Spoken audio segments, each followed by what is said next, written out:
अच्छा, कोमल रहती है, कोमल कभी मिस नहीं करती है, she never Mrs. Komal surname से होता है। चल अब स्टार्ट करते हैं। अच्छा, देखो मुझे नींद आ रही है। देखो एक एक भाग गया, अभी तो एक भाग गया। 8 थे 7 हो गया। अभी देखते हैं।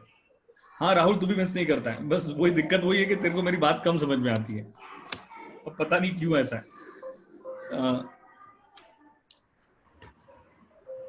चलो अब स्टार्ट करते हैं। वेरी गुड साक्षी, वेरी गुड बेटा। बस देखो यार, यहाँ मिस करते हो कोई दिक्कत नहीं, आप देखोगे वो इंपॉर्टेंट है। लाइव में आके देखते हो या आप यूट्यूब पे देखते हो, उसे कोई फर्क नहीं पड़ता है, ठीक है ना। अभी स्टार्ट करते हैं। अभी देखो मैं इंड एज 102 स्टार्ट कर रहा हूँ, ठीक है। मैं ऑलवेज ये कहता हूँ कि रिकॉर्डिंग स्टार्ट किया कि नहीं किया, हाँ कर दिया, ठीक। मैं ऑलवेज ये कहता हूँ कि generally examination point of view, इसको जितना कोई ज्यादा डिटेल में जाने की जरूरत नहीं है दोस्तों। एक बात समझो, आपको इंडेस का नॉलेज जो आपके पास जो इंडेस दिए गए हैं, as a matter of fact सारे इंडेस सीए फाइनल लेवल के हैं, करेक्ट।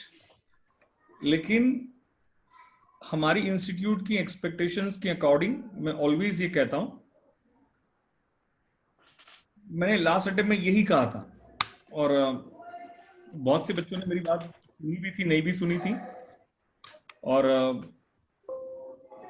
मुझे ऐसा लग रहा है कि मेन पॉइंट्स याद रखेंगे, ठीक है, ज्यादा डिटेल में नहीं जाएंगे। जितना हम हर टॉपिक की डिटेल में जाते हैं, उसको तो हम बहुत डिटेल जाके समझने की कोशिश करते हैं, इतना नहीं जाएंगे डिटेल में।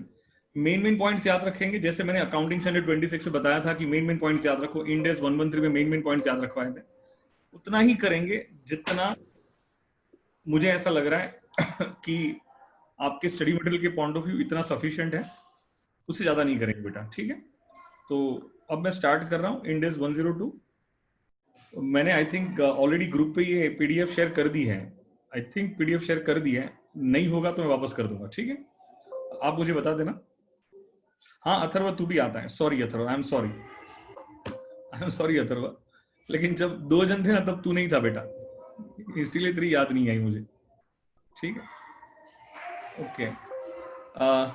बाकी हालचाल क्या आपके, कोरोना वायरस को लेके सब ठीक ठाक है क्या?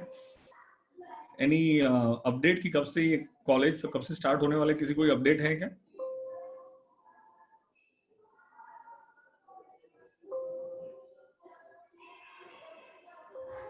अब पेशेंट तो बढ़ रहे हैं, मैं ज्यादा न्यूज देखता नहीं हूँ आजकल। क्या न्यूज देखता हूँ तो मैं नेगेटिव हो जाता हूँ। मुझे खुद को ऐसा लगता है कि मुझे कोरोना वायरस हो जाएगा, ऐसी फीलिंग आती है।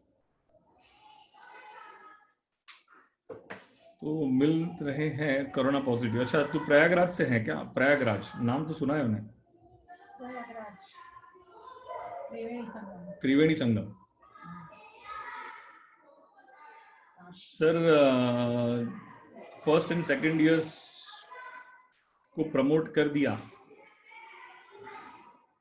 समझा नहीं। फर्स्ट एंड सेकंड ईयर क्या है ये, आई डेंट गेट इट। केसेस बढ़ रहे हैं, ठीक है।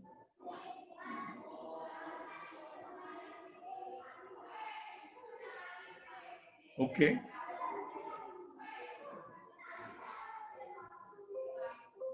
पता नहीं कॉलेज कब से स्टार्ट होने वाली, कुछ है क्या अंदाजा? न्यूज तो समझ में नहीं आ रहे यार यहाँ पे। चलो एनीवे, जब से होना था उससे देखा जाएगा। बीकॉम के स्टूडेंट्स को प्रमोट किया तो वो पास विदाउट एग्जाम। अच्छा अच्छा, बीकॉम के स्टूडेंट्स को प्रमोट कर दिया तो विदाउट एग्जाम। अच्छा थर्ड ईयर बीकॉम को भी पास कर दिया क्या? थर्ड ईयर बीकॉम वाले को हरियाणा में अगस्त में है, ओके। महाराष्ट्र में 31 जुलाई से है, तो पूरा जुलाई महीना जाएगा क्या इससे? बाप रे बाप। बात चल रही है, ओके। बोल रहे हैं जुलाई में होगा कॉलेज की exams, okay. Sir TY B Com का डिसीजन चल रहा है, हाँ करेक्ट। उनकी कुछ ऑनलाइन एग्जाम्स करने वाले, सुनाई तो ऐसा दिया है। थर्ड ईयर स्टूडेंट जो है ना, थर्ड ईयर बीकॉम के स्टूडेंट्स जो हैं, उनकी ऑनलाइन एग्जाम्स होने वाली है। कि पास हो गए? मेरी वाइफ बोल रही है पास हो गए सबको, आगे प्रमोट कर दिया सबको।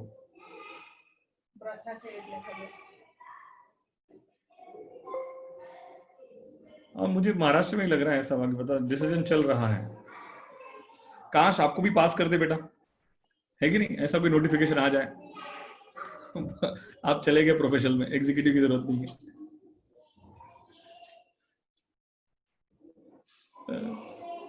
क्या लग रहा है? We hope so. हाँ, बच्चे बोल रहे हैं कि वी होप सो। इतनी अच्छी नहीं है हमारी आईसीएसआई बच्चों, प्रॉब्लम ये हो जाएगी ऐसे खतरनाक सीएस बन के बाहर निकलेंगे ना कि कंपनी डुबा देंगे बेटा उससे अच्छा है कि भले एक अटेम्प्ट ज्यादा लगे। हो गया तो आप पार्टी देना भाई, मैं क्यों पार्टी दूं, तू देना पार्टी भाई, अपनी तो ऐसी बैंड बजी पड़ी है, क्लास बंद हो गए। चलो चलो टाइम पास बहुत हो गया स्टार्ट करते हैं।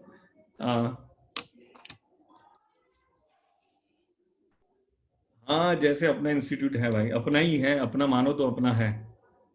हम पैसा कमाएंगे उसके बाद हमारा फ्यूचर बनाएगी भाई हमारी इंस्टीट्यूट, बहुत बड़ी बात है।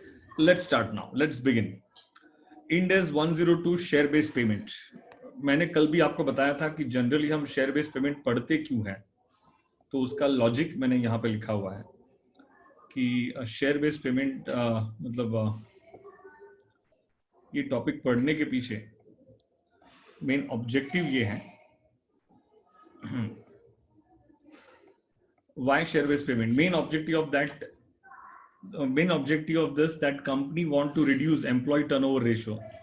कंपनी को एम्प्लॉय टर्नओवर रेशियो क्या करना है, रिड्यूस करना है। Always enhance the productivity of the employee, मतलब वो अपने एम्प्लॉय की प्रोडक्टिविटी को एनहांस करना चाहता है। बेटा एक ऑलवेज बात ध्यान रखना, प्रोडक्टिविटी का मतलब क्या होता है? प्रोडक्टिविटी का मतलब होता है कि कम टाइम में ज्यादा काम करना, उसे प्रोडक्टिविटी कहते हैं। ऐसा नहीं होता है कि ज्यादा टाइम में कम काम करना उसे प्रोडक्टिविटी नहीं कहते हैं।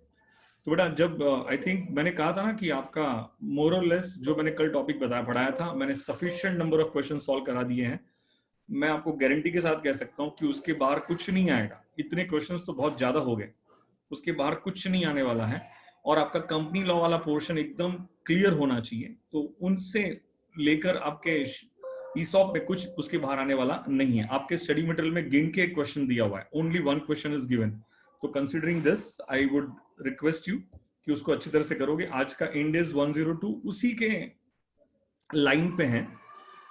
बस थोड़ी बातें कुछ एडिशनल हैं, तो जहां जहां मैं एडिशनल बातें बताऊं उसको सिर्फ ध्यान रखना है। मैं आपको बोलूंगा नोट डाउन कर लो, तो नोट डाउन कर लेना, ठीक है।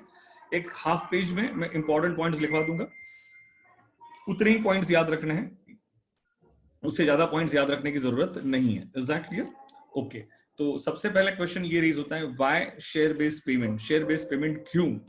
तो main objective of that, company want to reduce employee turnover ratio. Company को एम्प्लॉय टर्नओवर रेशियो क्या करना होता है? कम करना होता है। And want to always enhance the productivity of the employees, अपने एम्प्लॉयज की प्रोडक्टिविटी को एनहांस करना है, इसीलिए शेयर बेस्ड पेमेंट आता है। Share based payment Ind is 102। Share based payment is an agreement between entity and other party. अब देखो प्रॉब्लम ये है कि इंड एज 102 थोड़ा एग्जॉस्टिव है। हम ईसॉप की जो बात करते थे ना बेटा, ESOP is specifically towards employees, मतलब ईसॉप जो बात करता है वो कंपनी और एम्प्लॉइज की बात करता है कि एम्प्लॉय को जो हम पेमेंट कर रहे हैं वो शेयर्स के फॉर्म में कर रहे हैं। तो वो ईसॉप भी एक शेयर बेस्ड पेमेंट का एक पार्ट ही है। अब इंड एज 102 सिर्फ एम्प्लॉयज की बात नहीं करेगा, वो सप्लायर की भी बात कर रहा है, वो वेंडर्स की भी बात कर रहा है, वो सर्विस प्रोवाइडर की भी बात कर रहा है। सर समझ में नहीं आया? आपको पता है सीएस फाउंडेशन में कॉन्सेप्ट आता था, अगर याद आ रहा है तो, कि issue of shares for consideration other than cash. Issue of shares for consideration other than cash, कुछ याद आ रहा है क्या? इश्यू ऑफ शेयर्स और debentures for consideration other than cash, कि आप शेयर्स इश्यू करते हो, सॉरी ऐसे ले लो, ऐसे मानते, कोई मशीनरी परचेज किया, तो मशीनरी अगर परचेज करते हैं तो क्या पे करना पड़ता है? कैश पे करना पड़ता है। नहीं नहीं, कोलेटरल की बात नहीं कर रहा हूं राहुल, गलत। I am not talking about collateral. पानी नो से मैं कोलेटरल की बात नहीं कर रहा हूं। I am not talking about collateral. Machinery purchase किया तो उसकी अगेंस्ट में कैश पे पेमेंट करना पड़ता है, लेकिन मशीनरी परचेज किया और उसकी अगेंस्ट में जब शेयर्स इश्यू करते हैं, क्या इश्यू करते हैं? शेयर्स इश्यू करते हैं। तो मुझे बताओ वेंडर को हमने कौन से फॉर्म में पेमेंट किया? शेयर्स के फॉर्म में पेमेंट किया। तो इंड एज 102 उसको भी कवर करता है। कल जो ईसॉप हमने सीखा था वो strictly share based payment to employees था, लेकिन इंडेस 102 एम्प्लॉइज के साथ साथ वेंडर की भी बात करता है, सप्लायर की भी बात करता है, सर्विस प्रोवाइडर की भी बात करता है। मैंने कोई लॉयर से सर्विस ली, करेक्ट है, मैंने कोई लॉयर से सर्विस ली और उसको मेरी कंपनी के शेयर्स इश्यू कर दिए, तो ये भी क्या बन गया, शेयर बेस्ड पेमेंट बन गया। मैंने कोई सप्लायर से गुड्स परचेज किए, मुझे मेरी मेरी मेरी कंपनी के लिए, मेरी कंपनी मैन्युफैक्चरिंग कंपनी है, मैन्युफैक्चरिंग फर्म है, मैन्युफैक्चरिंग फर्म के लिए मैंने रॉ मटेरियल परचेज किया और उसको जब पेमेंट करना था तो मैंने मेरी कंपनी के शेयर्स इश्यू कर दिए, तो उसको भी क्या कहते हैं, शेयर बेस्ड पेमेंट कहते हैं। आई hope you get my point clear. Service provider को शेयर्स के फॉर्म में पे करते हैं, सप्लायर को शेयर्स के फॉर्म में पे करते हैं, वेंडर को शेयर्स के फॉर्म में पे करते हैं। तो यहाँ पे इंडेस 102 सिर्फ एम्प्लॉइज की बात न करके वेंडर की भी बात करेगा, सप्लायर्स की भी बात करेगा, वो सर्विस प्रोवाइडर की भी बात करेगा, लेकिन बात तो वही करेगा जो हमने कल सीखी थी। अग्रीड है क्या आपको? इसमें कोई दिक्कत वाली बात है क्या बच्चों? नहीं है सर, आगे बढ़ता हूँ। तो share based payment is an agreement between the entity group, क्या लिखा है साथ में, ग्रुप भी लिखा है बेटा, एंटिटी। अच्छा, ग्रुप मतलब क्या, होल्डिंग सब्सिडरी जॉइंट वेंचर हुआ तो ग्रुप बन जाता है ना, तो एंटिटी में ग्रुप भी आ जाएगा, एंटिटी में क्या आ जाएगा, ग्रुप भी आ जाएगा, and other party, and other, और अदर पार्टी में कौन कौन आ जाएंगे, अदर पार्टी में देखो कौन कौन आ जाएंगे, अदर पार्टी में मैंने यहाँ पे कुछ लिखा हुआ है उसको लेके, अदर पार्टी में आ जाएंगे, हाँ, share based payment to employees and external parties, तो अदर पार्टीज बोल दो, एक्सटर्नल पार्टीज बोल दो, तो एक्सटर्नल पार्टीज में कौन कौन आ जाएगा, हमारे मोबाइल से फुल चार्ज कीजिए, एक्सटर्नल पार्टीज में कौन कौन आ जाएगा, supplier of goods, vendor for assets, consultant for other services. I hope you get my point very very clear, इसमें कोई दिक्कत वाली बात आपको नहीं होगी।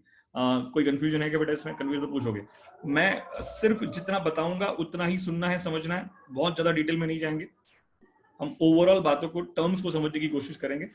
where entity is going to make the payment to other party, where entity is going to make the payment, entity में एक इंडिविजुअल कंपनी भी हो सकती है या होल्डिंग सब्सिडरी है तो उसे ग्रुप कहेंगे, क्या कहेंगे, उसे ग्रुप कहेंगे।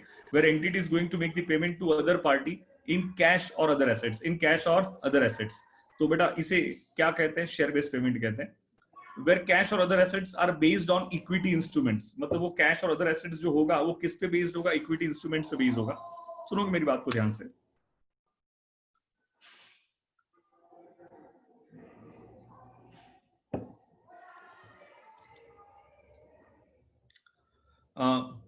ठीक, इस पे डिस्कशन में थोड़ा बाद में करता हूँ। वेयर कैश और other assets are based on equity instrument, इस पे डिस्कशन बाद में करता हूँ। इक्विटी इंस्ट्रूमेंट्स किसके, एंटिटी की या ग्रुप के, और ग्रुप में कौन कौन आ जाता है, होल्डिंग सब्सिडरी आ जाता है। यार इक्विटी इंस्ट्रूमेंट के फॉर्म में पे करेंगे, इक्विटी इंस्ट्रूमेंट के फॉर्म में पे करेंगे, तो इक्विटी इंस्ट्रूमेंट किसके, इक्विटी इंस्ट्रूमेंट किसके, तो एंटिटी के या ग्रुप के, is that clear to you? और other parties entitled to only equity instrument, क्या लिखा हुआ है पहले ध्यान से पढ़ो। Share based payment is an agreement between entity and other party where entity is going to make the payment to other party in cash or other assets, where cash or other assets are based on equity instruments। इसका discussion करता हूँ। Equity instruments किसके, तो entity के या तो group के। Other parties entitled to only equity instrument, किसके equity instrument, only equity instrument, किसके इक्विटी इंस्ट्रूमेंट, एंटिटी और ग्रुप के। हियर इक्विटी इंस्ट्रूमेंट मींस या तो शेयर्स होगा, या तो शेयर वारंट होगा, या तो ईसॉप होगा। बेटा ईसॉप इक्विटी इंस्ट्रूमेंट का एक पार्ट है, किसका एक पार्ट है, इक्विटी इंस्ट्रूमेंट का एक पार्ट है। कल जो हम पढ़ रहे थे वो सिर्फ स्पेसिफिकली ईसॉप के बारे में पढ़ रहे थे, लेकिन आज हम जो इक्विटी इंस्ट्रूमेंट के फॉर्म में, हाँ मैंने कहा ना, other parties entitle to equity instrument, equity instrument में क्या क्या आ सकता है, शेयर्स भी आ सकता है, शेयर वारंट भी आ सकता है, तो ईसॉप भी आ सकता है। क्या आ सकता है उसमें, ईसॉप भी आ सकता है। Equity instrument is a wider term, ये एक वाइडर टर्म है, and ESOP is an example of equity instrument। ESOP किसका एग्जांपल है, इक्विटी इंस्ट्रूमेंट का एक एग्जांपल है। Okay, against this share based payment there may be any vesting condition if any. अब मतलब ये शेयर बेस्ड पेमेंट के अगेंस्ट में कोई वेस्टिंग कंडीशन हो सकती है। कल वाली बातें याद आ रही है क्या आपको? अगर एम्प्लॉइज होंगे तो हम कह सकते हैं कि 3 साल तक काम करना पड़ेगा, 4 साल तक काम करना पड़ेगा। अगर सप्लायर है तो उसके लिए वेस्टिंग कंडीशंस क्या होगी, हम आपको हमारी कंपनी के शेयर्स इश्यू करेंगे लेकिन आपको गुड्स सप्लाई करने पड़ेंगे। अगर वेंडर हैं तो वेस्टिंग कंडीशन क्या होगी, हम आपको हमारी कंपनी के शेयर्स इश्यू करेंगे लेकिन आपको एसेट सप्लाई करना पड़ेगा। क्या सप्लाई करनी पड़ेगी, एसेट सप्लाई करना पड़ेगा। I hope you get my point clear यहाँ पे। तो against this share based payment there may be any vesting conditions if any. Vesting conditions means other party has to deliver any goods. Vesting condition का मतलब क्या होता है? Other party has to deliver any goods और to provide any services, और to provide any services. क्या कल के केस में क्या एम्प्लॉय को सर्विसेज देनी थी? क्या या तो सप्लायर गुड्स देंगे या तो एम्प्लॉय क्या देंगे? सर्विसेज देंगे। और उसको ही हम क्या कहते हैं? वेस्टिंग कंडीशंस कहते हैं।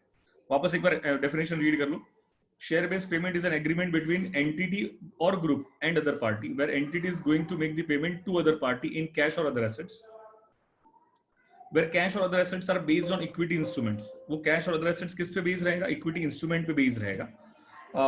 ये समझाता हूँ, ये पॉइंट समझाया नहीं, ये समझाऊंगा। इक्विटी इंस्ट्रूमेंट्स किसके? एंटिटी के या ग्रुप के। Other parties entitled to equity instrument, other party को इक्विटी इंस्ट्रूमेंट मिलेगा और वो इक्विटी इंस्ट्रूमेंट में क्या क्या आ सकता है? शेयर्स आ सकते हैं, शेयर वारंट आ सकते हैं, ईसॉप आ सकते हैं। Equity instrument is a wider term whereas ESOP is an example of equity instruments। Against this share based payment there may be any vesting condition. ये शेयर बेस्ड पेमेंट के against में कुछ wasting conditions हो सकती हैं, कुछ wasting conditions हो सकती हैं, कुछ वेस्टिंग कंडीशंस हो सकती हैं।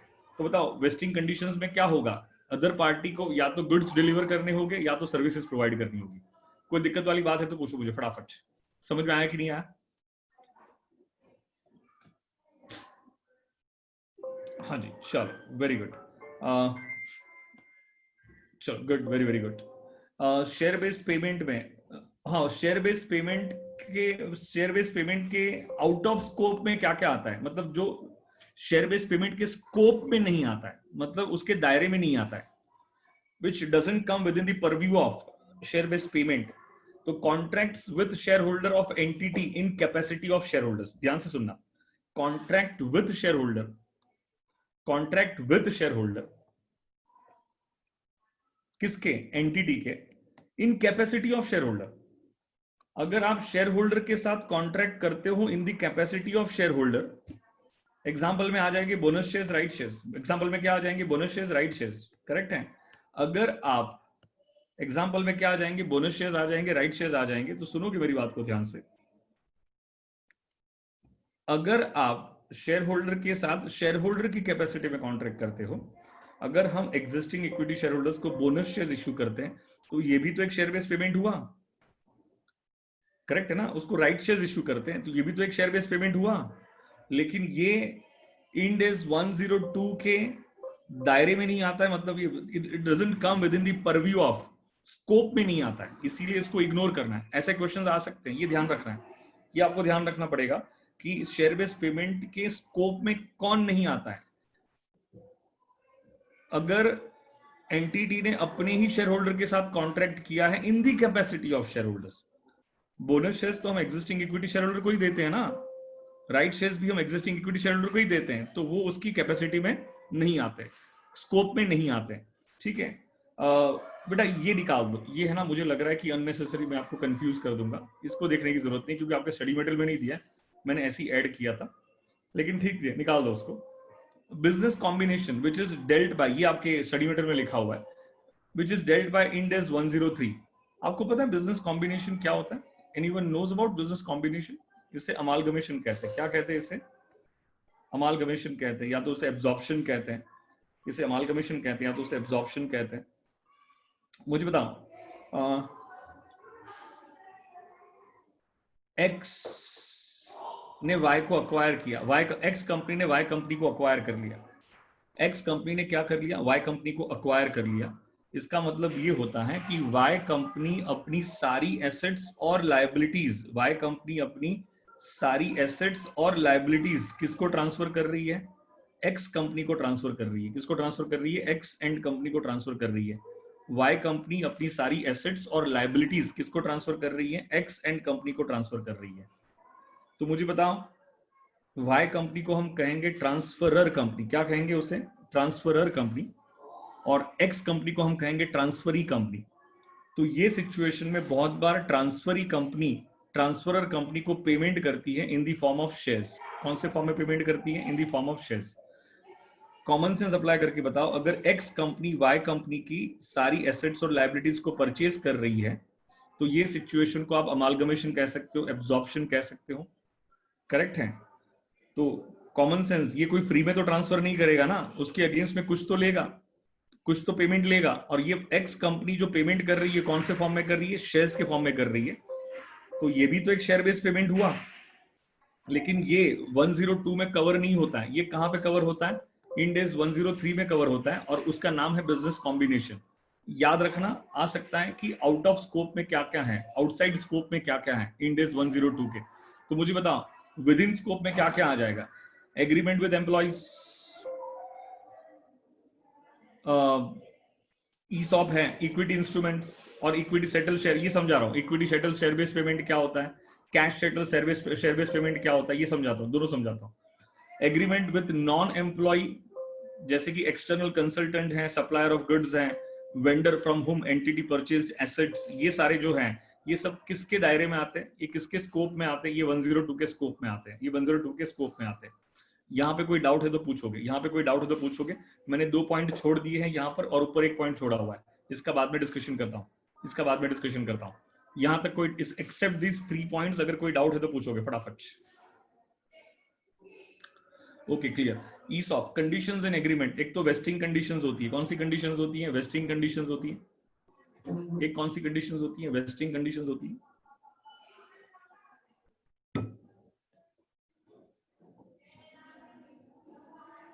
इसे सर्विस कंडीशन भी कहते हैं, which is time based. One has to serve organisation for certain number of years, one has to serve organisation for certain number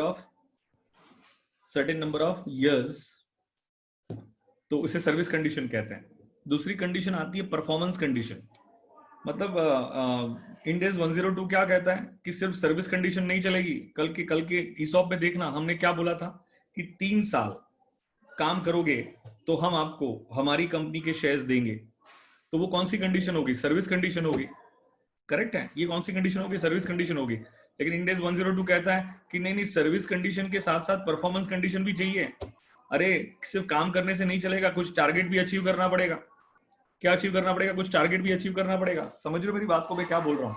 वो कह रही है कि मतलब ये कह रहा है कि नहीं सिर्फ सर्विस कंडीशन से नहीं चलेगा, कुछ टारगेट भी अचीव करना पड़ेगा।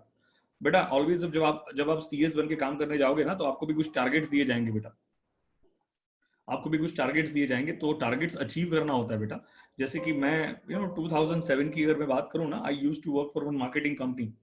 तो हमें वहां पे टारगेट दिए जाते थे भाई कि आपका इस मंथ का सेल 10 करोड़ होना चाहिए, आपका पूरे साल का टर्नओवर है वो 100 करोड़ जाना चाहिए, 200 करोड़ जाना चाहिए। तो ये टारगेट बेस हो गया ना, मतलब सर्विस तो कर रहे थे, लेकिन सर्विस के साथ साथ परफॉर्मेंस कंडीशन भी थी, टारगेट कंडीशन भी था। समझ में आया क्या यहाँ पे, ये आपके स्टडी मटेरियल में दिया हुआ है, इसलिए मैंने लिखा है यहाँ पे। तो वेस्टिंग कंडीशन में एक तो सर्विस कंडीशन होती है, दूसरा क्या होता है, परफॉर्मेंस कंडीशन होती है। परफॉर्मेंस कंडीशन का मतलब क्या हुआ, सर्विस के साथ साथ टारगेट भी अचीव करो। टारगेट 2 टाइप के होते हैं, एक तो नॉन मार्केट बेस्ड टारगेट होता है, और दूसरा कौन सा होता है, market based target, market condition based target होता है। अब नॉन मार्केट बेस्ड टारगेट मतलब क्या, कि सेल्स रेवेन्यू इतनी होनी चाहिए, आपका प्रॉफिट इतना होना चाहिए, आपका ईपीएस इतना होना चाहिए, आपका रिसर्च का टारगेट इतना होना चाहिए, आपका न्यू प्रोडक्ट का टारगेट इतना होना चाहिए। About target employ can achieve with own efforts. समझने की कोशिश करो, वेस्टिंग कंडीशन 2 टाइप की होती है, एक तो सर्विस कंडीशन होती है जहां पे कोई टारगेट नहीं होता है, वो ईसॉप में था। करेक्ट है, लेकिन इंड एस 102 क्या कहता है, सिर्फ सर्विस कंडीशन मत देना, सर्विस के साथ टारगेट भी डाल देना।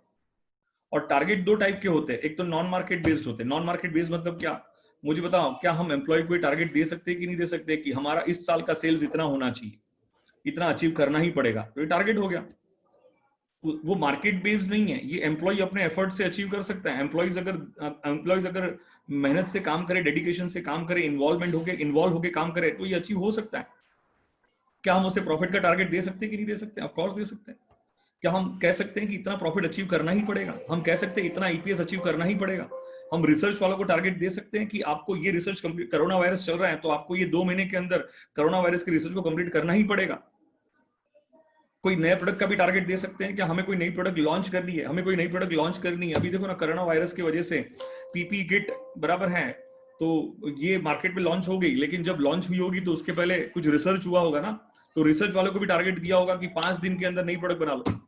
नए प्रोडक्ट वालों को भी टारगेट दिया होगा कि भाई आप रिसर्च करके उसका मैन्युफैक्चरिंग स्टार्ट कर दो। तो ये सब टारगेट बेस्ड है। क्या ये सब टारगेट बेस्ड है, मतलब परफॉर्मेंस कंडीशन क्या कहता है कि सर्विस के साथ साथ टारगेट भी लेना पड़ेगा। और नॉन मार्केट बेस्ड टारगेट किसको कहते हैं, जो एम्प्लॉय के एम्प्लॉय अपने एफर्ट से जिसको अचीव कर सकता है, employ can achieve with their own efforts, such targets are known as non market based target, correct है। लेकिन ऐसा टारगेट नहीं दे सकते हैं कि कंपनी की शेयर की मार्केट प्राइस इतनी हो जानी चाहिए। अरे भाई वो कौन कंट्रोल करे? अब कंपनी की मार्केट प्राइस कैसे कंट्रोल, क्या कोई स्टॉक एक्सचेंज को हम कंट्रोल कर सकते हैं क्या? नहीं कर सकते हैं। आई hope you get my point clear, क्योंकि स्टॉक एक्सचेंज है वो तो एक्सटर्नल फैक्टर से कंट्रोल होता है। सिस्टमेटिक रिस्क जैसे कोरोना वायरस, आपको नहीं लगता है आजकल कोरोना वायरस की वजह से स्टॉक एक्सचेंज पे इंपैक्ट आई है? तो बताओ, एम्प्लॉय कितनी भी मेहनत कर ले, लेकिन because of corona virus share price, अगर मार्केट नीचे जा रहा है तो शेयर प्राइस क्या होगी? नीचे जाएगी। तो क्या एम्प्लॉय अपनी मेहनत से क्या ये शेयर प्राइस को इंक्रीज कर सकता है? क्या नहीं कर सकता है दोस्तों। वो कितनी भी मेहनत कर ले, 12-12 घंटे काम कर ले, 20-20 घंटे काम कर ले, अब बहुत इंपैक्ट आई है, अभी आई थी, अब वापस रिकवर हो रहा है।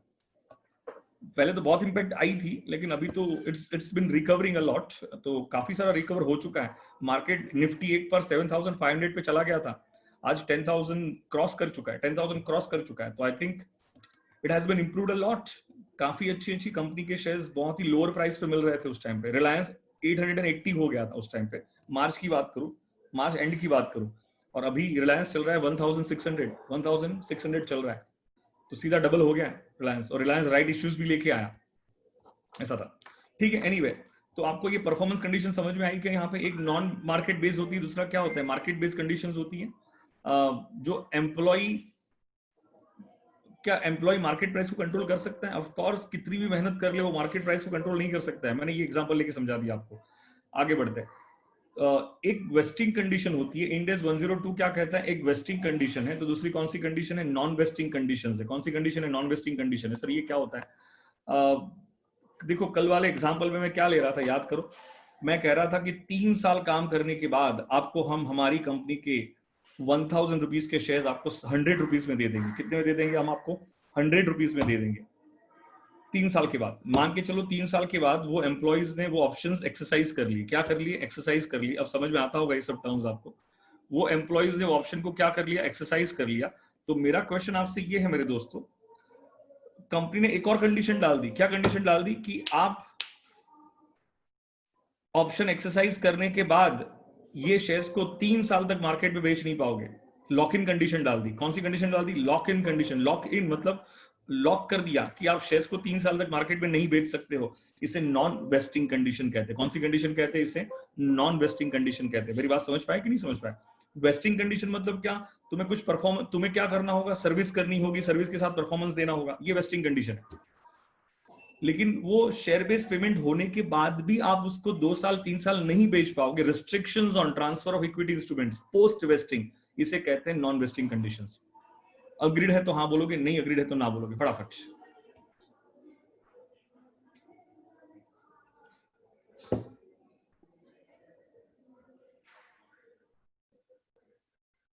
यस बैंक में ऐसा नहीं हुआ था। यस बैंक में क्या हुआ था, उन्होंने पब्लिक को शेयर्स इश्यू किए, पब्लिक को शेयर्स खरीदने थे, और उन्होंने वहां पे कंडीशंस डाल दी थी कि आप 3 साल तक नहीं बेच सकते उसको। करेक्ट नहीं, बट वो वेस्टिंग कंडीशन में नहीं आएगा ना, शेयर बेस्ड पेमेंट नहीं था। मेरी वाइफ बोल रही है, मेरी वाइफ को थोड़ा स्टॉक एक्सचेंज का नॉलेज है, वो मुझे बोल रही थी कि यस बैंक में ऐसा ही हुआ था ना। वो लेक्चर सुन रही है मेरे साथ साथ बैठ के, वो भी पढ़ रही है, इंडेक्स 102 पढ़ रही है। वो इंडेक्स 102 नहीं पढ़, मेरा दिमाग खा रही है। ओके चलो, एनीवे, यस बैंक के शेयर्स बड़े हैं क्या? हाँ थोड़ा बहुत ऊपर गए हैं बेटा, वो एसबीआई ने टेक ओवर करने के बाद, कुछ खास नहीं है, but let's see it will improve. But anyway, हमें इस पे नहीं, इस पे ध्यान देना। चलो आ जाओ। How to calculate option expense. कल क्या मैंने सारी बातें बता दी थी क्या? सेम तरीका है, सेम तरीका है। बताओ, इंडेक्स 102 भी क्या कहता है? वही number of options expected to vest multiply by fair value of option. कल मैंने बताया था ना फेयर वैल्यू ऑफ ऑप्शन, याद आ रहा है क्या? Expected vesting period divided by क्या करते थे? वेस्टिंग पीरियड, मल्टीप्लाई बाय क्या करते थे? एक्सपायर्ड पीरियड, माइनस क्या करेंगे? एक्सपेंसेस ऑलरेडी रिकॉग्नाइज्ड, माइनस क्या करेंगे? Expenses already recognised. बेटा आपके इंडेक्स 102 में कोई भी क्वेश्चन नहीं दिया है, कोई भी इलस्ट्रेशन नहीं दिया है, एक एग्जाम्पल छोटा सा देके रखा हुआ है, और वो भी एग्जाम्पल सिर्फ वो पर्टिकुलर थियरी को समझाने के लिए दिया है। अदरवाइज आपके इंडेक्स 102 में as a matter of fact आपके स्टडी मटेरियल में एक भी इलस्ट्रेशन नहीं है बेटा, एक भी इलस्ट्रेशन नहीं है, इसीलिए मैं इलस्ट्रेशन सॉल्व करा के टाइम वेस्ट नहीं करना चाहूंगा आपका, ठीक है ना। तो हम अननेसेसरी टाइम वेस्ट नहीं करेंगे। इतनी बात समझ में आ गई कि आपको यहाँ पे ये कुछ एक आध दो पॉइंट मैंने जो नहीं समझा है उसका डिस्कशन में करता हूँ, लेकिन यहाँ तक की बातों में कोई दिक्कत है कि आपको समझ में आ गया। जर्नल एंट्रीज कल बताओ, हमने कल जर्नल एंट्रीज क्या पास की थी? एम्प्लॉय कॉम्पेंसेशन भी बोला था मैंने, एम्प्लॉय बेनिफिट भी बोला था। इंड एज 102 पूछ सकते हैं बेटा, पता नहीं यार, मैं इसको लीस्ट इंपॉर्टेंट गिनता हूं, लेकिन बहुत बार क्या है ना कि मैंने नहीं बोला होगा तो स्टूडेंट को ऐसा फील होता है कि सर ने कुछ बताया ही नहीं था इसके बारे में, तो इसीलिए मैं बताता हूं। अदरवाइज मैंने प्रीवियस बैच में इनको मैंने मना ही किया था और उसमें से लीस्ट क्वेश्चन आए थे, और फिर भी हाईएस्ट 79 है सीएमए में। लेकिन कहने का मतलब ये है कि जस्ट इन केस अगर कुछ आ गया तो मेन पॉइंट्स याद रखना, ज्यादा टाइम स्पेंड करने की जरूरत नहीं है। जितने भी इंडेक्स हैं उसके सिर्फ मेन पॉइंट्स याद रखोगे, उसकी डिटेल में बिल्कुल नहीं जाना, बिल्कुल नहीं जाना, ठीक है। तो डिटेल में जाके उसको बहुत डिटेल में पढ़ना कोई सेंस नहीं बनेगा। मेन टॉपिक्स पे कंट्रोल ले लो, मेन टॉपिक्स जितने अच्छी तरह से करोगे ना उतना ही अच्छी तरह से आप आगे बढ़ पाओगे। अग्रीड? बताओ कल हम क्या कर रहे थे, मुझे सोच के बताओगे। कल हम एंट्री क्या पास कर रहे थे, बोलो ना। एम्प्लॉय बेनिफिट या तो एम्प्लॉय कॉम्पेंसेशन, मैंने कहा था दोनों में से कुछ भी लिख सकते हो आप। तो employ benefit oblique compensation account debit to share based payment, हमने क्या लिखा था? एम्प्लॉय स्टॉक ऑप्शन लिखा था। इंड एज 102 क्या कहता है? शेयर बेस्ड पेमेंट रिजर्व लिखोगे। क्या लिखोगे? Share based payment reserve. बताओ एम्प्लॉय स्टॉक ऑप्शन कहां पे आता था? बैलेंस शीट में liability side under the head reserves and surplus, ये भी कहां पर आएगा? बैलेंस शीट में liability side under the head reserves and surplus. बस इतना ही डिफरेंस है। कोई दिक्कत, कोई भी कंफ्यूजन? बताओ हमने एम्प्लॉय बेनिफिट एम्प्लॉय कॉम्पेंस, मैंने कल भी बोला था आप एम्प्लॉय बेनिफिट भी लिख सकते हो या तो एम्प्लॉय कॉम्पेंसेशन भी लिख सकते हो। उसको हम कहां पे ट्रांसफर करते थे? क्या प्रॉफिट एंड लॉस अकाउंट को ट्रांसफर करते थे क्या? देखो यहाँ पे भी ट्रांसफर हो गया। तो सेम एंट्रीज हैं, सिर्फ उतना ही है। Instead of employ stock options हमने क्या लिखा है? सिर्फ शेयर बेस्ड पेमेंट रिजर्व लिखा है, दैट्स इट। ऑप्शन जब लेफ्ट होते थे तो हम एंट्री क्या पास करते थे कल? Employ stock option account debit to general reserve. कुछ याद आ रहा है क्या आपको? तो यहाँ पे एंट्री क्या पास करेंगे? Share based payment reserve account debit to general reserve. Clear है? तो मैं आगे बढ़ू। अब मुझे 2-3 पॉइंट पे ही डिस्कशन करना है, खत्म हो जाएगा। यहां तक की बातें क्लियर है? और ये जो 2 पॉइंट जो मैंने नहीं बताए थे ना, ये बता देता हूं। ये वाला पॉइंट और ये वाला पॉइंट, ये अभी जो डिस्कशन कर रहा हूं उसमें आपका कवर हो जाएगा, ठीक है। मैंने वही लिखा है यहां पर भी कि Ind AS 102 share based payment to employees external parties, ये मैं डिस्कस आपके साथ ऑलरेडी कर चुका। एम्प्लॉइज एक्सटर्नल पार्टीज, यहाँ पे एक्सटर्नल पार्टीज में कौन कौन आ जाएगा? Supplier for goods, vendor for assets, consultant for other services. External parties do not include existing equity share holder, जो मैंने अभी डिस्कशन कर लिया आपके साथ। और मैंने ये डिस्कशन कर लिया आपका इंड एज 103 वाला, कि जो हम बिजनेस कॉम्बिनेशन में अमालगमेशन में जो एक कंपनी, मतलब ट्रांसफरी कंपनी जो ट्रांसफरर कंपनी को शेयर्स इश्यू करती है, तो वो है तो शेयर बेस्ड पेमेंट, लेकिन इंड एज 102 में कवर नहीं होता है। वो कहां पे कवर होता है? इंड एज 103 में कवर होता है, ये याद रख लेना एक। when we purchase goods, assets or services against which we paid or received share based payment, then how to record, उसको रिकॉर्ड कैसे करेंगे, ये समझाने की कोशिश कर रहा हूं आपको, जो कि आपके सिलेबस में इतना डिटेल में नहीं है, लेकिन फिर भी मैं 2-4 पॉइंट थोड़ा डिटेल बोलूंगा, तो उसको ध्यान से पिक कर लेना, ठीक है। देखो अब तक याद क्या रखना है, तो याद रखने के लिए मैं 2-4 बातें बोल दूं। याद क्या रखोगे? नंबर 1, यहां से कुछ याद नहीं रखना है, सिर्फ इतना याद रखना कि इक्विटी इंस्ट्रूमेंट के फॉर्म में पे करेंगे, तो इक्विटी इंस्ट्रूमेंट में क्या क्या आ सकता है? शेयर्स हैं, शेयर वारंट है, ईसॉप है, करेक्ट है। Equity instrument is a wider term, और ईसॉप उसका एक एग्जांपल है। ईसॉप इक्विटी इंस्ट्रूमेंट का क्या है? एक एग्जांपल है। तो ये एक पॉइंट याद रखोगे। सेकंड, आउटसाइड स्कोप याद रखो। क्या याद रखोगे? आउटसाइड स्कोप याद रखोगे। तो पूछ सकते हैं कि कौन से कॉन्ट्रैक्ट इंडेक्स 102 में कवर नहीं होते हैं, जो इंडेक्स 102 के दायरे में नहीं आते हैं, विद इन स्कोप नहीं आते, तो वो है contract with share holders in the capacity of share holders. तो बोनस शेयर इशू किया, ये भी एक शेयर बेस्ड पेमेंट है, लेकिन ये इंडेक्स 102 कवर नहीं करता है। राइट शेयर्स इंडेक्स 102 कवर नहीं करता है। एंड बिजनेस कॉम्बिनेशन में अगर ट्रांसफरर कंपनी को शेयर्स इशू करती है, तो वो इंडेक्स 103 में कवर होता है, इसीलिए इंडेक्स 102 में कवर नहीं होता है, ठीक है। ये देख लोगे। ये तो मैंने आपको समझा ही दिया कि विद इन स्कोप में क्या क्या आ जाएगा। एक तो एम्प्लॉइज आ जाएंगे और दूसरा क्या आ जाएगा? नॉन एम्प्लॉइज आ जाएंगे, वो याद रख लेना।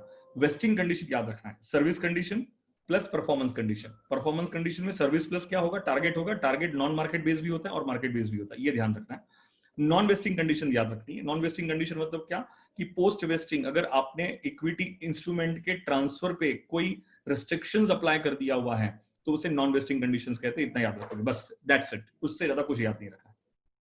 कनेक्ट है? इसमें कोई दिक्कत बेटा? तो ये 4 पॉइंट कहीं पर लिख देना, मेरा लेक्चर खत्म होने के बाद ये 4 पॉइंट कहीं पर लिख देना कि इतना इतना याद रखना है, मतलब आएगा तो आप कनेक्ट कर जाओगे, कोई प्रॉब्लम नहीं होगी आपको बेटा, ठीक है। Share based payment to employees जो होता है उसमें एक तो equity settled share based payment होता है, एक तो cash settled share based payment होता है, और तीसरा होता है equity settled with cash alternative. Equity settled with cash alternative. एक equity settled share based payment होता है in which entity receives goods और services as consideration for equity instruments of the entity. मतलब सिंपल सी बात है कि गुड्स और services receive कर रही है एंटिटी और उसके अगेंस्ट में प्योरली शेयर्स के बेस में क्या कर रहे हैं, शेयर्स के फॉर्म में क्या कर, इक्विटी इंस्ट्रूमेंट के फॉर्म में क्या कर रहे हैं, पेमेंट कर रहे हैं। जब मैं इक्विटी इंस्ट्रूमेंट बोल रहा हूं तो उसमें ईसॉप भी आ सकते हैं, उसमें शेयर्स भी आ सकते हैं, उसमें शेयर वारंट भी आ सकते हैं, ठीक है। तो इसे कहते हैं equity settled share based payment. Repeat कर रहा हूं, किसी सप्लायर से गुड्स लिए, किसी से कोई सर्विसेज ली, तो उसको एंटिटी अपने कंपनी के इक्विटी इंस्ट्रूमेंट के फॉर्म में क्या करती है, पे करती है। तो ये सिचुएशन को हम कहते हैं, क्या कहते हैं, equity settled share based payment. बस इतना ही याद रखना है। ये याद रहेगा क्या आपको? ये याद रहेगा क्या आपको? बोलो हाँ या ना। मैंने एक एग्जांपल नीचे क्रिएट किया हुआ है, लेकिन मुझे बताने का अभी कोई ज्यादा ये नहीं है कि मैं बता दूं आपको एग्जांपल, लेकिन इतना याद रहेगा कि नहीं रहेगा? बोलो फटाफट कि equity settled share based payment क्या होगा। Equity settled share based payment ये होगा कि किसी से गुड्स मिले या कोई सर्विसेज मिली तो हम, मतलब कंपनी उसे अपनी ही कंपनी के इक्विटी इंस्ट्रूमेंट इश्यू करती है, तो उसे हम क्या कहेंगे, equity settled share based payment कहेंगे। Cash settled share based payment क्या होता है, उसके लिए मैंने यहां पे कुछ लिखा हुआ है, in which entity receives goods और services and incurs a liability based on price or value of entity's share as consideration. Value of entity's share as consideration. Cash settled share based payment transactions which entitle the employees to future cash payments based on the increase in the entity's share price. Increase in the entity's share price. Increase in the entity's share price. सुनोगे मेरी बात को ध्यान से। हमने employ के साथ एक एग्रीमेंट बना लिया था कि हम आपको हमारी कंपनी के 1000 ऑप्शंस देंगे, इक्विटी इंस्ट्रूमेंट्स देंगे 50 रुपए में। कितने में? 50 रुपए वाले हम आपको इक्विटी इंस्ट्रूमेंट्स देंगे, ठीक है। हम आपको 50 रुपए वाले इक्विटी इंस्ट्रूमेंट्स देंगे। लिसन मी वेरी केयरफुली, थोड़ा समझने में दिक्कत होगी लेकिन ध्यान से सुनोगे तो समझ जाओगे। मतलब कंपनी ने ये कहा कि हम आपको हमारी कंपनी के 1000 ऑप्शंस 50 रुपए वाले दे देंगे आपको। मतलब 50 रुपया है वैल्यू ऑफ ऑप्शन। 50 रुपया क्या है? वैल्यू ऑफ ऑप्शन है कि हम 50 रुपया हम बेयर करेंगे, 50 रुपया हम बेयर करेंगे और आपको हम 50 रुपए का ऑप्शंस दे देंगे। अब मान के चलो उसमें साथ में एक और कंडीशन भी रखी गई थी, जब इसको एक्सरसाइज करना था तब उसकी प्राइस हो गई थी 120 रुपीज। जब इसको एक्सरसाइज करना था तब इसकी प्राइस हो गई थी 120 रुपीज। कितनी हो गई थी? 120 रुपीज। और हमने कितने के ऑप्शंस देने का उसको वादा किया था? 50 रुपए का। तो मुझे बताओ, साथ में हमने ये भी कहा था कि हम आपको 1000 शेयर्स देंगे, ऑप्शंस देंगे, इक्विटी इंस्ट्रूमेंट्स देंगे 50 रुपए वाले, और आगे चल के अगर उसकी प्राइस बढ़ गई तो बाकी का डिफरेंस किस में दे देंगे? हम आपको कैश में दे देंगे। बाकी का डिफरेंस किस में दे देंगे? आपको कैश में दे देंगे। लिसन लिसन वेरी केयरफुली, वापस बोल रहा हूं मैं। एक्चुअली प्रॉब्लम क्या है ना कि ये इतना शॉर्ट में डिस्कशन करना पॉसिबल नहीं है, लेकिन मुझे मेरी स्टाइल के अगेंस्ट जाके भी शॉर्ट में डिस्कशन करना पड़ रहा है, और अदरवाइज मुझे शॉर्ट डिस्कशन बिल्कुल पसंद नहीं है। अगर आपने देखा होगा तो मैंने कोई भी टॉपिक में कभी भी कर्टेल करके डिस्कशन नहीं किया हुआ है, लेकिन इंडेस 102 जहां पे सीए फाइनल लेवल पे पढ़ाने के लिए 5-5, 6-6 लेक्चर्स लग जाते हैं 3-3 आवर्स के, उसको how would I explain in half an hour? This is not at all possible. Justify करने के लिए ये कोई एंगल से पॉसिबल नहीं है। मैंने इंडेस 113 एक ही लेक्चर में पढ़ाया था, और वो इंडेस 113 को पढ़ाने के लिए सीए फाइनल लेवल पे कम से कम 7 या 8 लेक्चर्स लग जाते हैं 3 आवर्स के। इंडेस 32 भी मैं आपको एक ही लेक्चर में पढ़ा दूंगा, और उसको पढ़ाने के लिए कम से कम 30 to 35 आवर्स लगते हैं सीए फाइनल लेवल पे पढ़ाने के लिए। तो मुझे बताओ उतने 35 आवर्स के इंड एस को अगर मैं आपको, हाँ वो बहुत डिटेल में भाई, वो तो पूरा इंडेस ही है, मतलब इंडेस अपने आप में एक सब्जेक्ट है, इंडेस अपने आप में एक सब्जेक्ट है। तो मैं जस्टिफाई नहीं करता हूँ क्योंकि मुझे करना भी नहीं है।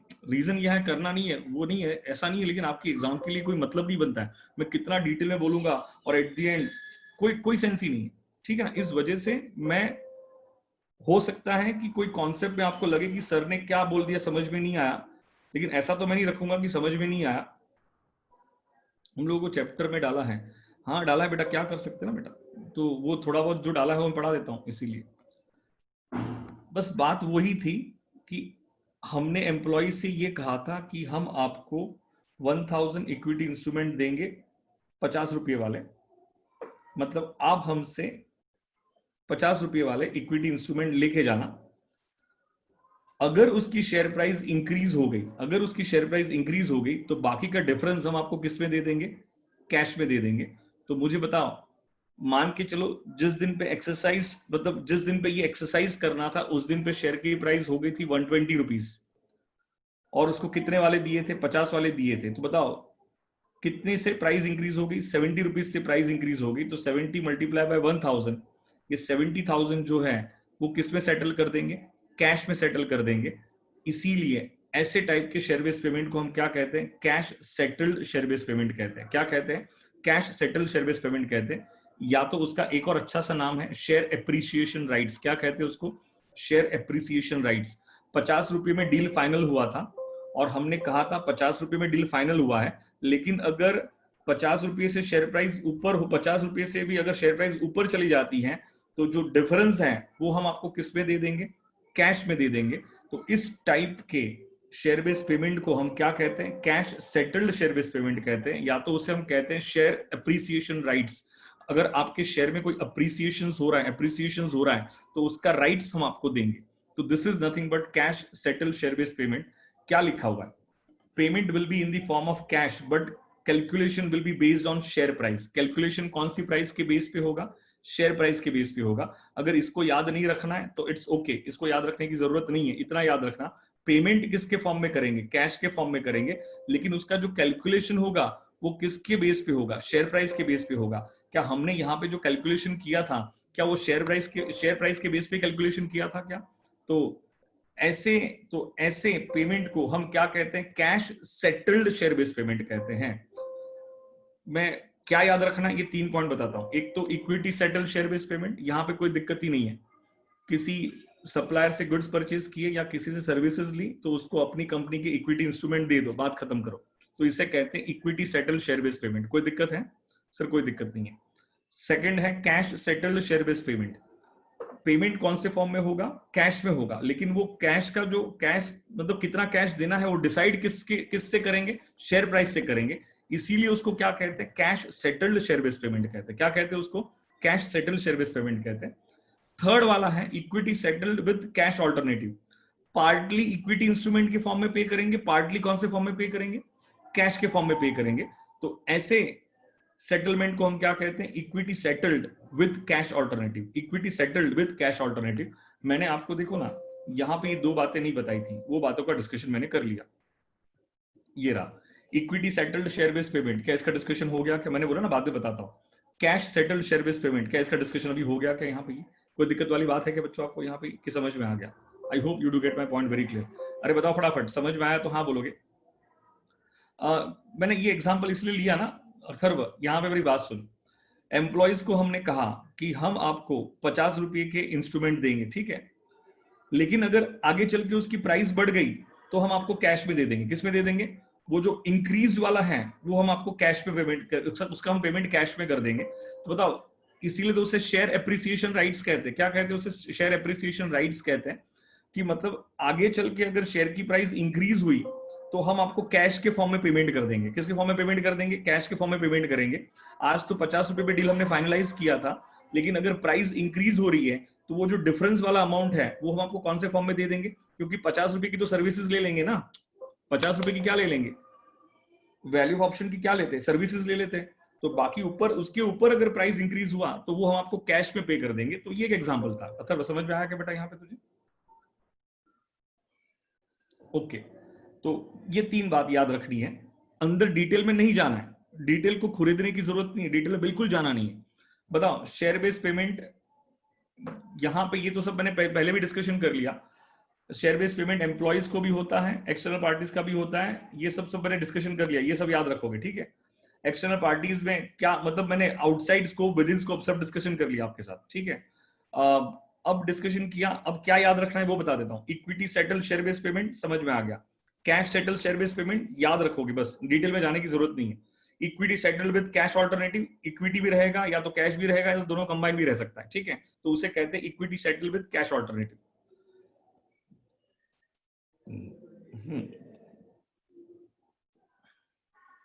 चलो इसको एग्जांपल के साथ समझा देता हूं, थोड़ा ज्यादा समझ में आएगा। Share based payment against goods and assets acquired, against goods and assets acquired, payment made in shares. Payment कौन सी किस में होगा, या तो इक्विटी इंस्ट्रूमेंट लिख सकता हूं या तो किस में लिख सकता हूं, शेयर्स में पेमेंट होगा।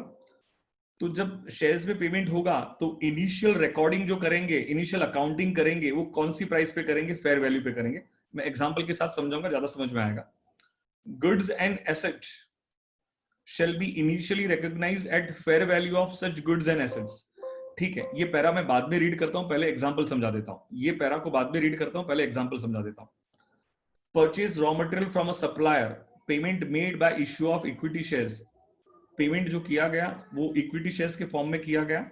ये एग्जांपल है, किसका एग्जांपल है, example of equity settled share based payment. ये एग्जांपल है equity settled share based payment का है। Fair value of raw material था 5 lakh rupees, fair value of shares थी 480 रुपीज। तो क्वेश्चन ये रेज होता है कि हम जो रॉ मटेरियल जो परचेज कर रहे हैं उसको बुक्स ऑफ अकाउंट्स में रिकॉग्नाइज भी तो करना होगा ना। क्या करना होगा, उसको बुक्स ऑफ अकाउंट्स में रिकॉग्नाइज भी तो करना होगा। तो वो जो बुक्स ऑफ अकाउंट्स में रिकॉग्नाइज करना होगा वो कौन सी प्राइस पे रिकॉग्नाइज करेंगे। हमारे पास रॉ मटेरियल की भी फेयर वैल्यू होगी, तो हमारे पास शेयर्स की भी फेयर वैल्यू होगी। तो कौन सी फेयर वैल्यू पे उसको रिकॉग्नाइज करना है वो यहां पे लिखा है।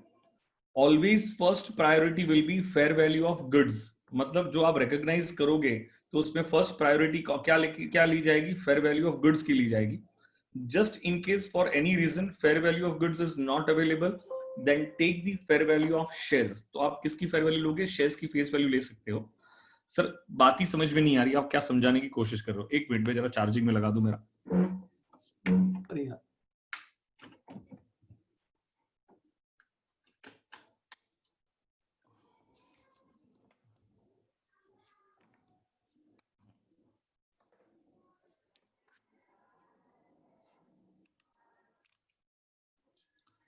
सुनो कि मेरी बात को ध्यान से, मैं क्या बोल रहा हूँ बेटा, प्लीज लिसन वेरी केयरफुली। हमने रॉ मटेरियल परचेज किया, करेक्ट है, और उसका पेमेंट हमें करना है शेयर्स के फॉर्म में, करेक्ट है। कौन से फॉर्म में करना है, शेयर्स के फॉर्म में करना है। अरे दोस्तों, रॉ मटेरियल परचेज किया तो क्या raw material as an expense books of accounts में रिकॉग्नाइज करना होगा। रिकॉग्नाइज करना होगा मतलब उसकी जर्नल एंट्री पास करनी पड़ेगी ना दोस्तों। तो क्वेश्चन ये रेज हुआ कि कौन सी वैल्यू से रिकॉग्नाइज करेंगे। मतलब रिकॉग्नाइज करने के लिए क्या हम गुड्स की फेयर वैल्यू लेंगे कि हम शेयर्स की फेयर वैल्यू लेंगे। This is the question mark, this is the question mark. अब आपको समझ में आ रहा है कॉन्सेप्ट क्या समझा रहा हूं?